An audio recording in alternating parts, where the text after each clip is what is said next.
welcome to Cat Chat. I am Kat, and chatting with me today is the wonderful Liam. Yay!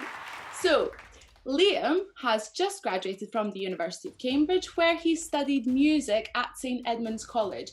Now, for all of you who don't know, St Eddie's is a mature college, and although not all of the students are ancient, some of them did actually know St Edmund when he founded the college. Right, well, hello, Liam. Yeah, I don't appreciate that. You're only 24, that's not ancient. We can. Poor chap, Yeah. poor chap. Now, Liam has an art page on Instagram, which you will find below in the description. Please go and follow it. You have almost 10,000 subscribers. That's amazing. How? Yeah, it's not bad. How is a question I don't like to ask myself because I don't know. Dumb luck, I reckon. Yeah, just the algorithm picking me up.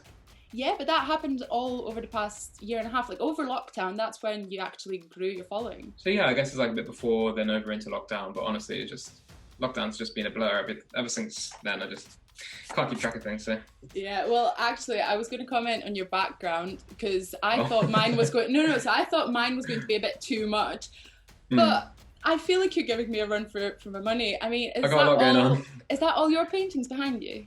Yeah, I mean, like, I'll see if I can point in the camera and say that one there is, and then that there, and there, and there. Liam, you paint on pockets of trousers, and you sell these, not just the pockets, the trousers as well. Yeah. Where can people go to find that? That would be on my Etsy, which is the same as my Insta handle, which is just liamshinar.art, which is my name. But to be fair, I actually haven't painted on clothes for a little while. You know, if someone wants it, I'll do it. I mean, fair enough. I have been stalking your Instagram page for the past week or so, and I have come to the conclusion that you, my friend, you have HABS. I mean, hands and balls syndrome. Right, well, I'll backtrack. Over half of your content is hands and oval and round shaped objects. Now, I did think you play the violin, right? So I'm guessing you've been looking at your hand in this position for years. So is that why you paint hands? First of all, I'm glad that by balls you just meant circles and ovals. I thought that would be understood, you know. I did not know where that was going. But with the hands, to be fair, I know what, I know exactly why I started doing it, to be fair. Because I am self-taught and I never learned how to paint or draw or anything like that.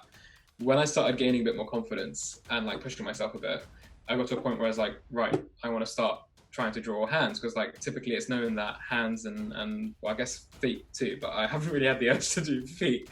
But hands and feet and balls. But those are the hardest to draw, to paint. I was just looking for another way to just push myself and see if I can do it. That's why I started doing it, and then I kept doing it basically just to, you know, see it improve essentially. But I think the reason I'm so into using hands gesturally, you know, every now and then, is because I just feel they're really expressive.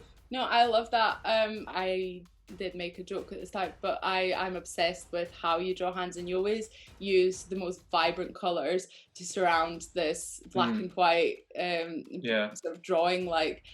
And I do love how you merge styles together, and obviously because you're self-taught, I'm presuming that most of it comes from that. But is there a particular artist or style or sort of, I don't know, something you're aspiring to recreate, or that you've merged together to create your own style? Not really. I mean, there's artists that I love to see. I love to see their works, which is like, you know, the typical like Van Gogh, Monet, and Dali and that kind of stuff, which is honestly a bit basic probably. But I think when I started, and I think this is a pretty common thing amongst many artists, is like one of the best ways to learn is to copy.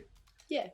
When I started very early on, I actually sort of looked at a lot of illustrative, sort of almost like line work tattoo artists. And maybe that's the fact that, like, due to the fact that I, you know, got a couple tattoos recently and I got a bit obsessed with that, you know, sort of art form. But I think a lot of the inspiration behind my sort of illustration within the abstract nature of the artworks that I do is inspired by sort of black work, line work tattoo art, actually. But I mean, you say you don't draw people, and I do a little bit of art on the side. I love painting, love drawing, but I could never, ever, ever do people. And I mean, I'm really not exaggerating. I find drawing people kind of like listening to a violin practice session, or like watching a video of a baby being born, like that much pain. But it's it's so tough. You do portraits, and I know you did one of your brother, and I can see one behind you there that I think is still on your Etsy page. And I mean, the one of your brother, that's my favorite. How long did that take? Oh God, I have no idea. That's the biggest canvas I've done up until what I'm working on at the moment for someone. At the very minimum, at least like 84, 85 hours at least. But that's the first portrait, because that's something I really want to improve on. It's different to a lot of the other works I've done, and so I'm still sort of figuring out how that fits into the style that I formed. Because I did like 2 self-portraits beforehand, and they got better each time. The first one, absolute mess, like an absolute mess. And then the second one like started to resemble me a bit more, and then I went into my brother, and that one worked out really well. And then I did that one over there, which from afar. That one doesn't resemble you at all, I have to say. Does it not? No.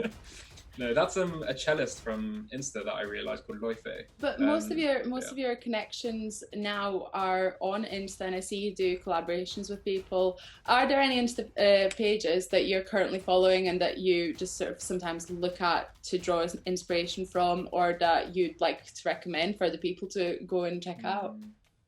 Yeah, okay, so there's this page on Insta who it's really interesting, because when I started off on Insta and I was like collabing, I was just sort of reaching out with people and sort of forming a bit of a community as well. Like you find that when you're a smaller page on Instagram or other places, and you have some back and forth interaction, you actually form sort of quasi friendships with people. And this artist, whose handle is monochromatic_life, and she's one of the first people I properly interacted with in a back and forth style. We actually have a collaboration too. It was a while ago, but it was a really cool one. We basically were both working on a Gaudi based work, and I was like doing an illustration / painting based on La Sagrada Familia, which is that classic church with all the unbelievable lights on the inside. I actually did it in such a way as well that like the windows had thin enough acrylic paint that if you were to rig it with LEDs from behind, it would shine through. I'm yet to actually rig it with LEDs, but it's really cool. But she's like, her artworks are incredible. There's mainly dot work, stippling, that's the word. It's mainly stippling. And these really, she's also got this sort of motif of circles, but it's done very differently because she has nothing around it. For her, it's just that little circular thing, and then like an incredibly detailed stippling black and white artwork in the middle. It's stunning, and she is totally underappreciated. Also, how funny, just like on a side thing, right? My mate who I met with the other day, I want to send him something on TikTok, and I didn't have his TikTok, and he was like, "Oh, it's University College London," and I was like, "It's not University College London." What are you talking about? And he goes, "It's a profile picture of a cat, and it says underneath, for those asking, yes, it is my cat in the photo." I was like, "No, that can't be right." Mad. And I searched it up, and he simply somehow got the username before the actual University College London did. I Apparently love now that. He's gonna start looking for like prospective student vlogs and stuff, and like commenting underneath, being like, "Welcome to the." Honestly ridiculous. I hope he didn't mind you telling that, because I'm fully using this. I don't know. Honestly. That's fabulous. Can we please all go and follow University College London right now on TikTok? Honestly, ridiculous. Well, you've mentioned a few people, and definitely I love the idea of creating a community, but you said you were doing that when you were starting out. And do you have any tips for people who are just starting out now, want to get their art page viewed more, try to grow a following, try to create their own little community, or even join yours? Like, what can people do?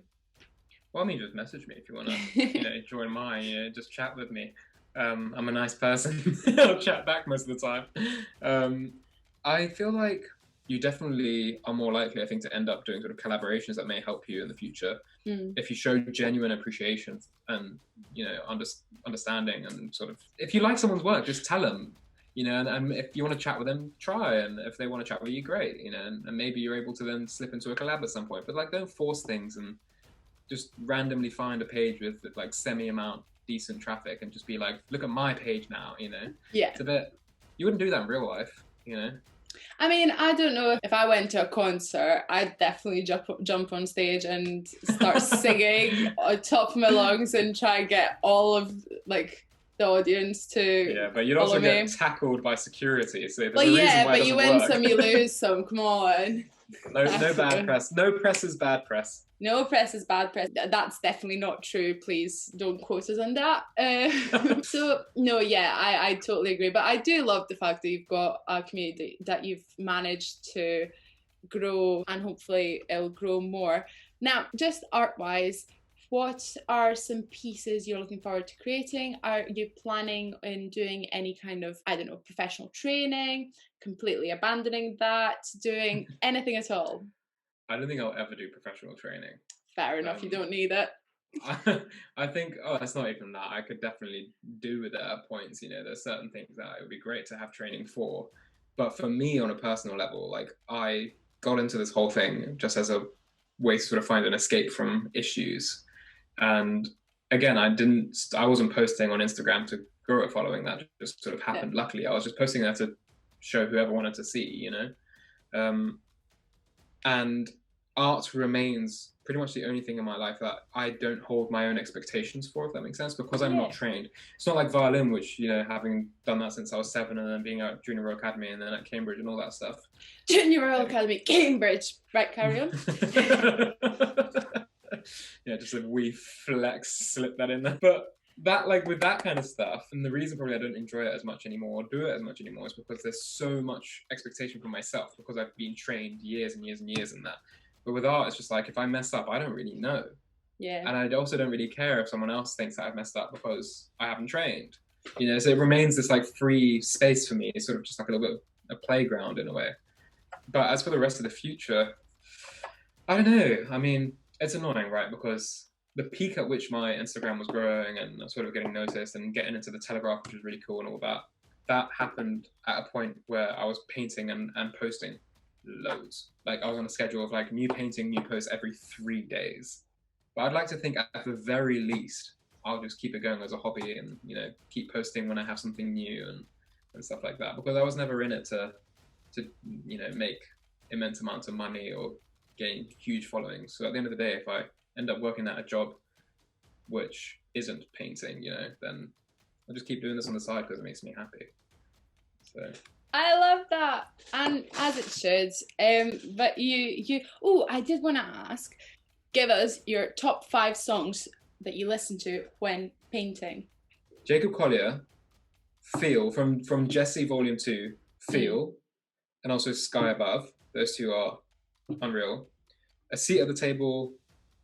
I take a pick, honestly. Oh, I do like, sometimes I get into a Frank Sinatra zone and I'll just listen to loads of Frank Sinatra.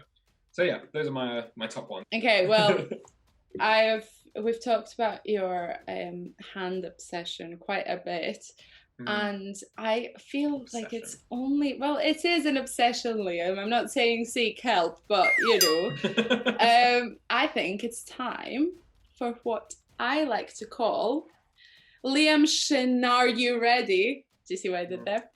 To play hand-me-downs. I have instructed you to have a piece of paper ready and any kind of pencil, drawing, painting equipment that you wish. You've gone for pencil, an interesting decision, but oh well.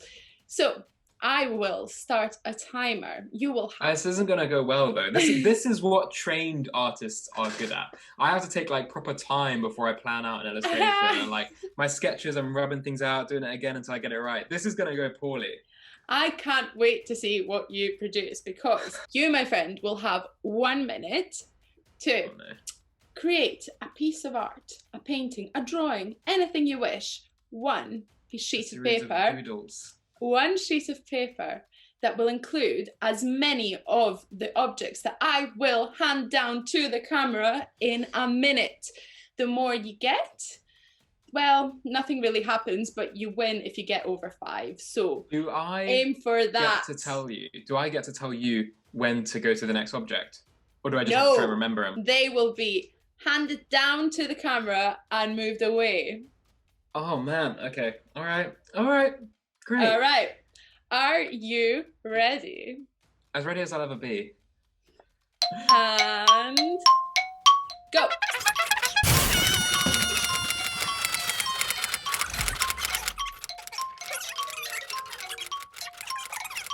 Illegal.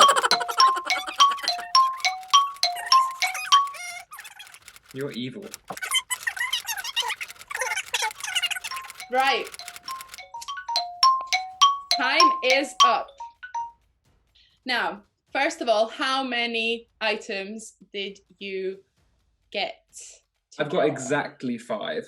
You've got exactly 5. I've got exactly 5. Of Wait, all of the items Yes. that were handed down to you, well, to the camera, you got 5. Yeah, it's only a minute. All I managed to do is like little rubbish doodles of each one, but in order to like try to make it a coherent thing, I don't even know what. You know, oh god, this is what I did. Wait. So we're playing on themes of time, right? Yeah. Which and notes, and I've written uni is over, right? And the panic of uni that with a notebook and time means that I need help, which is what the glass of unidentified drink is for, which might be coffee. And the paintbrush, I didn't have time to link in, so it's just there. And from afar, it looks like a cigar. But maybe, you know what? It's just a bad paintbrush. There you go. Well, thank you for being a good sport. For all of you watching, Liam paints much better than that. That was actually quite bad. But I normally have more than a minute. You do normally have more than a minute, and you can see for yourself by going to the description if you haven't already and checking out his art page and giving it a follow and 184 likes if you're feeling up for it, because that's how many posts, brilliant posts, he has on that page. Is that actually? I think so. My memory's kind of iffy.